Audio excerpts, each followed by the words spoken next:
we won't be good missionaries if we are not happy in God. We won't be good missionaries if we're not happy in God.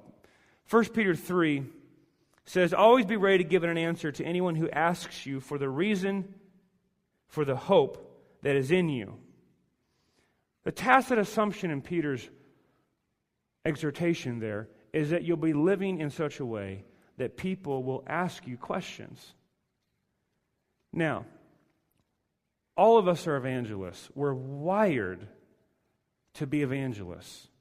We're wired to be missionaries, and we intuitively know this to be true.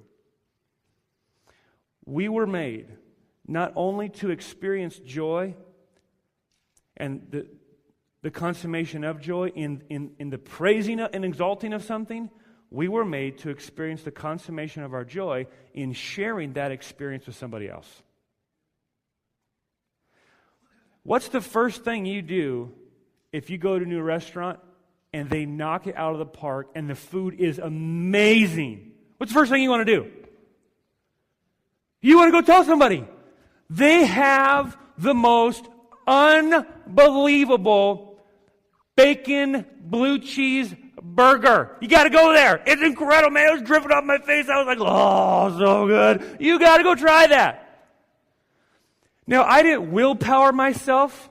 I didn't pull up my bootstraps. I didn't gather my moral wherewithal it's my duty to go tell someone that this is good for the sake of righteousness. No. I wanted to be happy, and this burger made me happy, and my happiness won't come to full consummation until I praise that burger and I share the good news about that burger. Right? Now, I realize my analogy is just compare Jesus to a burger. So, I probably need to back up there a little bit. You get the point, right? What's the first thing you want to do when you walk out of a movie that blows your mind? I got to put this on Facebook and tell the world that was amazing. Because it'll make my joy complete. It'll make me more happier if I can tell other people about this thing that's making me happy. Do you get it? We'll be lousy missionaries. We'll be lousy missionaries if we're not increasingly happy in God.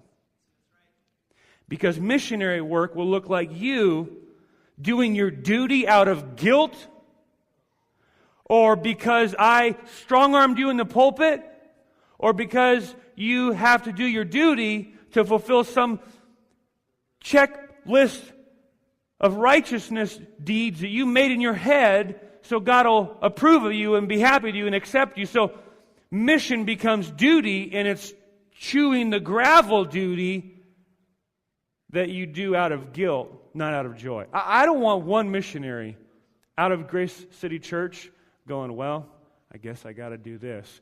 I want you to be so happy in Christ, to be so satisfied in Christ, to be so consumed with all that Jesus is that you can't help but tell people about Him, because mission does not look like you trying to convince somebody else that they need to deny themselves to follow Jesus. Mission looks like you telling the world that Jesus is better than what they're currently pursuing. Therefore, mission becomes a joy-filled work, bringing about the joy of Wenatchee. We have a passion for Wenatchee to be happier than they are.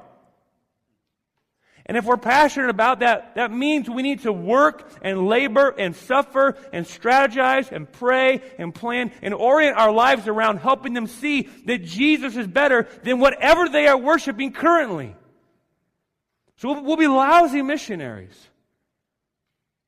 if we're not increasingly becoming happy in God and making it the sole vocation of our Christian life to deepen the intensification and the experience of our joy in Christ. That's why that is what you should make your life's aim to be happy in Christ. Because you were hardwired to tell other people what you're happy about. And all of you are evangelists. Some of you are evangelists for golf. Some of you are evangelists for bacon blue cheeseburgers. And all of those things are fine. Just don't be a greater evangelist for the scum water on the street than you are for the vacation offered by the sea, C.S. Lewis would say, through Jesus.